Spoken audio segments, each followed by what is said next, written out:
बिस्मिल्लाहिर्रहमानिर्रहीम। आज हमारा जो चैप्टर है वो जो है वो बॉन्ड फार्मेशन पर था और उनमें से भी एमओटी का एक लेक्चर हुआ है। ये दूसरा लेक्चर जो है वो स्टार्ट है एमओटी का। अब एमओटी में मॉलिक्यूलर ऑर्बिटल थ्योरी, इसका एक सक्सेस होने का पहला एक रीज़न यहाँ पर ये भी मिल रहा है किताबों में, वो ये है कि पैरामैग्नेटिक नेचर ऑफ ऑक्सीजन को ये बताता है। पैरामैग्नेटिक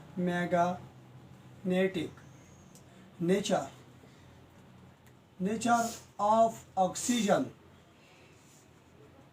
ये पैरामैग्नेटिक नेचर ऑफ ऑक्सीजन को बताता है।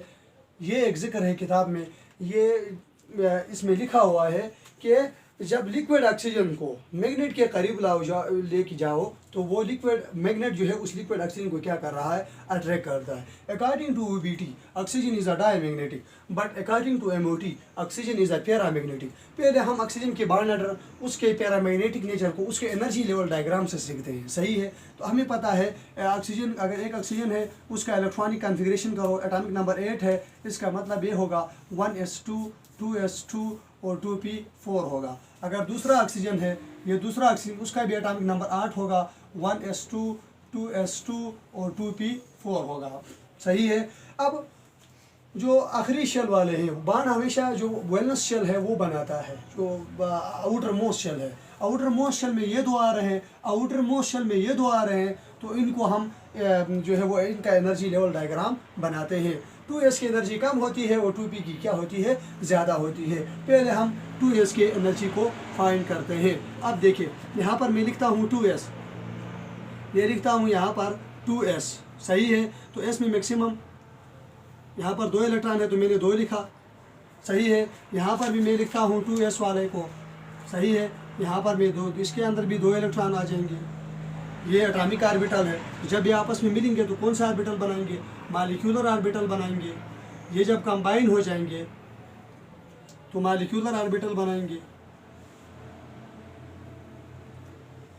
अब 2 है तो 2 मॉलिक्यूलर ऑर्बिटल बनाएंगे। इसके मतलब इसके अंदर कितने इलेक्ट्रॉन है, टोटल 4 है तो 2 यहाँ पर आ जाएंगे और 2 यहाँ पर क्या हो जाएंगे, आ जाएंगे।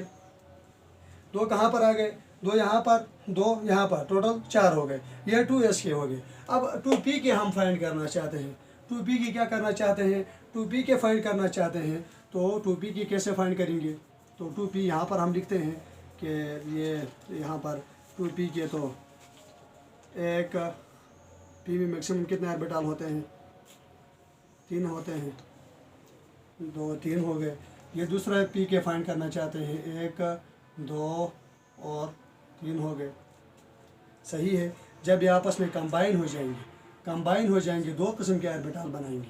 एक यहाँ पर बनेगा, यहाँ पर मैं लिखता हूँ, और यहाँ पर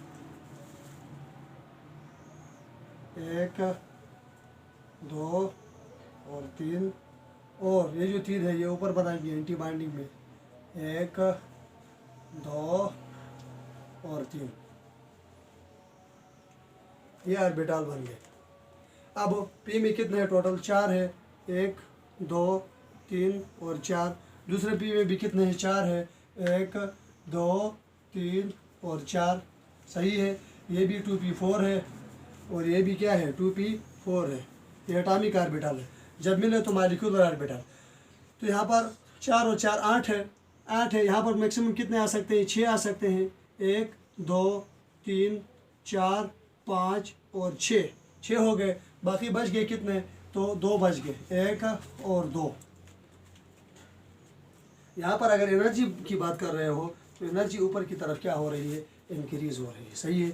ये एंटी बॉन्डिंग है, ये एंटी बॉन्डिंग मॉलिक्यूलर ऑर्बिटल है, और सॉरी ये बॉन्डिंग मॉलिक्यूलर ऑर्बिटल है। ये कौन सा है, ये बॉन्डिंग मॉलिक्यूलर ऑर्बिटल है, बॉन्डिंग मॉलिक्यूलर ऑर्बिटल है। और ये क्या है, एंटी बॉन्डिंग मॉलिक्यूलर ऑर्बिटल है। इसी तरह ये वाले जो है, ये p के क्या है, ये बॉन्डिंग मॉलिक्यूलर ऑर्बिटल है, और ये वाले जो है, ये जो p के जो है वो एंटी बॉन्डिंग मॉलिक्यूलर ऑर्बिटल है। और ये वाले जो है ना, ये एटॉमिक ऑर्बिटल है। ये क्या है, एटॉमिक ऑर्बिटल है। अब मुझे बताए 2s की तो चक्कर ही ख़त्म हुआ, क्योंकि फुल फील्ड है। यहाँ पर भी 2 है, यहाँ पर भी 2।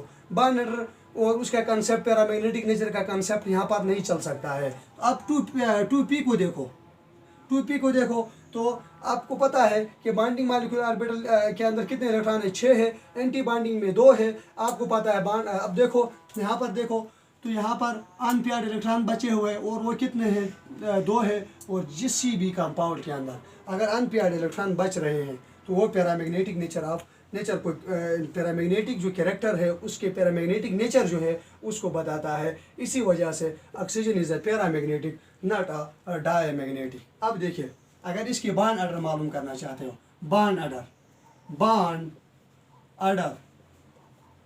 ऑर्डर क्या होता है, bonding molecular orbital minus anti bonding molecular orbital divided by क्या, हाफ, मतलब 2 करोगे डिवाइडेड बाय 2 करोगे। अब मुझे बोलो एंटी बॉन्डिंग मॉलिक्यूलर ऑर्बिटल और बॉन्डिंग मॉलिक्यूलर ऑर्बिटल कितने हैं, 6 है, मैं लिख सकता हूँ 6 है, minus anti bonding molecular orbital कितने हैं, 2 है, डिवाइडेड बाय 2। तो 6 - 2 is equal to 4 divided by 2 is equal to 2। इसका मतलब O2 का बॉन्ड ऑर्डर क्या है, 2 है। O2 का बॉन्ड ऑर्डर क्या है, 2 है। लेकिन एक सवाल आ सकता है, अगर आपसे MCQs यहाँ से ये पूछ ले, MCQs यहाँ से ये पूछ ले O2 माइनस है, O2 -1 है तो उसका बॉन्ड ऑर्डर क्या, O2 का बॉन्ड ऑर्डर क्या हो गया। हमने कहा O2 का bond order is equal to 2, लेकिन O2 -1 का बॉन्ड ऑर्डर क्या होगा, O2 -1 का बॉन्ड ऑर्डर क्या होगा।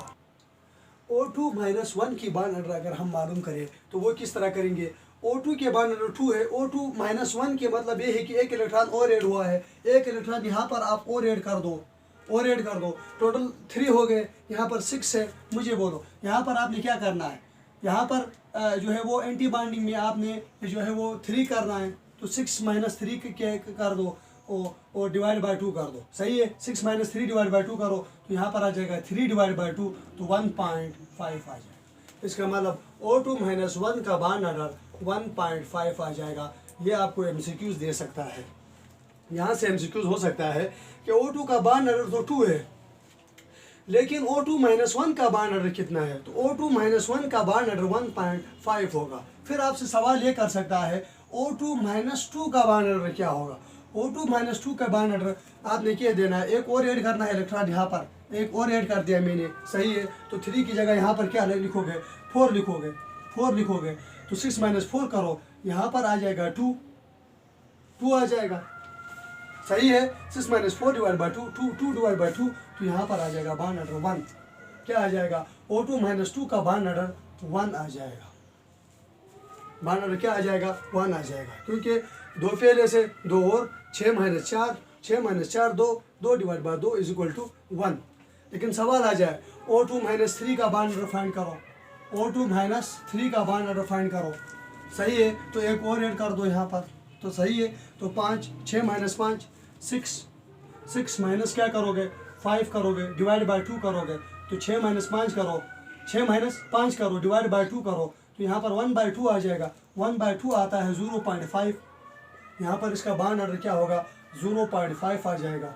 लेकिन अगर सवाल दिए O2 -3 का 0.5 आ गया बॉन्ड ऑर्डर, और O2 -4 का बॉन्ड ऑर्डर क्या होगा, सही है। तो यहाँ पर एक और ऐड करना है, तो 6 माइनस यहाँ पर 6 करना है, 6 - 6 डिवाइड बाय 2 यानी 0 divide by 2 is equal to 0।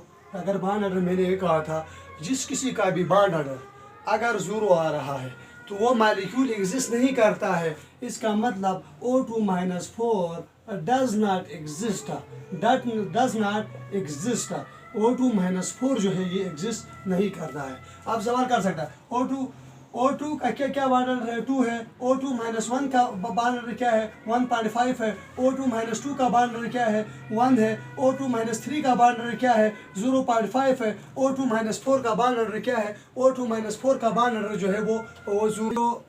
O2 का बॉन्ड ऑर्डर हमने कहा 2 है, उसी तरह O2 -1 का बॉन्ड ऑर्डर 1.5 है। O2 -2 का बॉन्ड ऑर्डर 1 है और O2 -3 का बॉन्ड ऑर्डर 0.5 है। ये आपने कंसेप्ट के साथ करना है। अच्छा, उसी तरह आपने एक बात याद रखना है, ये जो O2 -2 है ना, O2 -2 जो है ये डायमैग्नेटिक है, मैग्नेटिक है। और उसी तरह O2 माइनस 3 जो है, O2 माइनस जो 3 है ये पैरा मैग्नेटिक है। अब यहाँ से सवाल कर सकता है कि O2 माइनस 2 क्या है, O2 माइनस 3 क्या है, इससे सवाल कर सकता है। और O2 जो है, लिक्विड O2 जो है, ये भी क्या है, पैरा मैग्नेटिक है।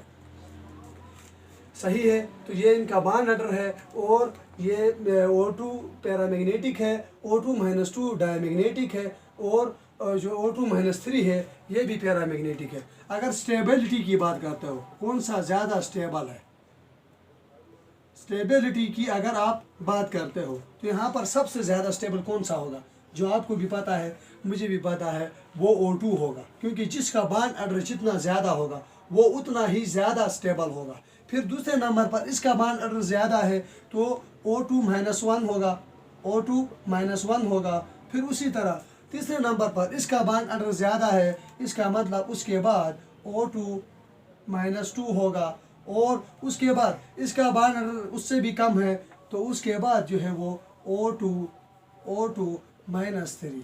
सही है, ये स्टेबिलिटी ऑर्डर होगा। सबसे ज़्यादा स्टेबल O2 होगा, फिर O2 माइनस 1 होगा, फिर O2 माइनस 2 होगा, फिर O2 माइनस 3 होगा। ये स्टेबिलिटी का चक्कर है। यहाँ पर कौन सा ज़्यादा स्टेबल होगा, स्टेबल क्यों है O2 का बॉन्ड ऑर्डर ज़्यादा, जो ज़्यादा नंबर ऑफ बॉन्ड बनाएगा वो उतना ही ज़्यादा होगा। इसका मतलब एक बात आप लोगों को समझ आ गई होगी, अगर बॉन्ड ऑर्डर मैंने कहा था नेगेटिव आ जाए या ज़ीरो आ जाए, इसका मतलब वो मॉलिक्यूल एग्जिस्ट नहीं करता है। He2 जो है वो एग्जिस्ट नहीं करता। अगले लेक्चर में बताऊंगा कि He2 जो है वो एग्जिस्ट नहीं करता क्योंकि उसका बॉन्ड ऑर्डर ज़ीरो आ रहा है। अगर बॉन्ड ऑर्डर नेगेटिव में आ रहा है फिर भी वो मॉलिक्यूल एग्जिस्ट नहीं करेगा, लेकिन अगर बॉन्ड ऑर्डर फ्रैक्शन में आ रहा है तो वो मॉलिक्यूल एग्जिस्ट कर सकता है। और बॉन्ड ऑर्डर फ्रैक्शन में भी हो सकता है। आपसे सवाल कर सकता है बॉन्ड ऑर्डर क्या फ्रैक्शन में हो सकता है, it can be exist and fraction. यानी एनर्जी लेवल डायग्राम बना रहे हैं हीलियम का, हीलियम है, He2 क्या एग्जिस्ट करता है या नहीं करता है, आज मैं आपको बता दूंगा। सही है, आपको पता है हीलियम है, एटॉमिक नंबर 2 है, इसका मतलब 1s2 होगा एक हीलियम का। दूसरे हीलियम का भी जो एटॉमिक नंबर होगा वो क्या होगा, 1s2 होगा। इसका मतलब ये है कि यहाँ पर ये जो एटॉमिक ऑर्बिटल s है इसमें मैक्सिमम 2 इलेक्ट्रॉन आ सकते हैं। तो ये 1s2 में इसके आ गए 2। सही है, ये दूसरा हीलियम है, इसके भी 1s2 में कितने इलेक्ट्रॉन आ गए, 2 आ गए। सही है, जब ये ओवरलैप करेंगे ये मिक्स हो जाएंगे, उससे जो मॉलिक्यूलर ऑर्बिटल बनेगा वो भी इतने ही बनेंगे जितने ये थे। सही है, यहाँ पर जो है वो, यहाँ पर जो है ये देखिए ये। सही है, ये थोड़ा सा मुझे ये डायग्राम थोड़ा सा मुझे उल्टा हो रहा है, इससे आपने नाराज़ नहीं होना, चीज़ को समझो। अब देखिए यहाँ पर 2 इलेक्ट्रॉन है, यहाँ पर फिल कर दो, ये फिल कर दिया, 2 बच गए, ये यहाँ पर फिल कर दिया। ये कौन से थे, बाइंडिंग मॉलिक्यूलर ऑर्बिटल थे। और ये कौन से थे, एंटी बाइंडिंग मॉलिक्यूलर ऑर्बिटल थे। और ये कौन से थे, एटॉमिक ऑर्बिटल था। ये भी कौन सा है, एटॉमिक ऑर्बिटल है। और आप इसको जाहिर कर रहे हो सिग्मा या पाई या सिग्मा से, और इसको जाहिर कर रहे हो पाई स्टार से या सिग्मा स्टार से। आगे उनका एनर्जी लेवल क्यों कोई भी पता नहीं। सही है, अब देखिए यहाँ पर इसके बॉन्ड ऑर्डर को मालूम करो। Binding molecular orbital minus anti binding molecular orbital divide by 2 करो। Binding molecular orbital, binding molecular orbital minus anti binding molecular orbital divided by क्या करोगे, 2 से क्या आ जाएगा, आपको बॉन्ड ऑर्डर आ जाएगा। यहाँ पर बाइंडिंग मॉलिक्यूलर ऑर्बिटल कितने हैं, 2 है। एंटी बाइंडिंग मॉलिक्यूलर ऑर्बिटल भी कितने हैं, 2 है। डिवाइड बाय 2 करो, 2 minus 2, 0 divide by 2, anything divide by 2 is called 0, anything divide by 0 is called 0 divide bye anything is called 0। इसका मतलब आंसर 0। और बॉन्ड ऑर्डर अगर 0 आ जाए तो मॉलिक्यूल एग्जिस्ट नहीं कर सकता है। इसका मतलब ये है He2 does not exist. Which of the following does not exist? He2 because its bond order is 0. उसका बॉन्ड ऑर्डर क्या है, 0 है। इसी तरह आपने और भी फाइंड करना है। इससे अगले लेक्चर में मैं आपको शॉर्ट ट्रिक दूंगा, उससे आपने जो है वो चंद सेकंडों में आप उस बॉन्ड ऑर्डर को फाइंड कर सकते हो। वो कौन सा ट्रिक है वो इंशाल्लाह अगले लेक्चर में होगा। और इंतज़ार कीजिए। इस चैनल को लाइक और सब्सक्राइब अगर आपको फ़ायदा हुआ है तो ज़रूर कीजिए।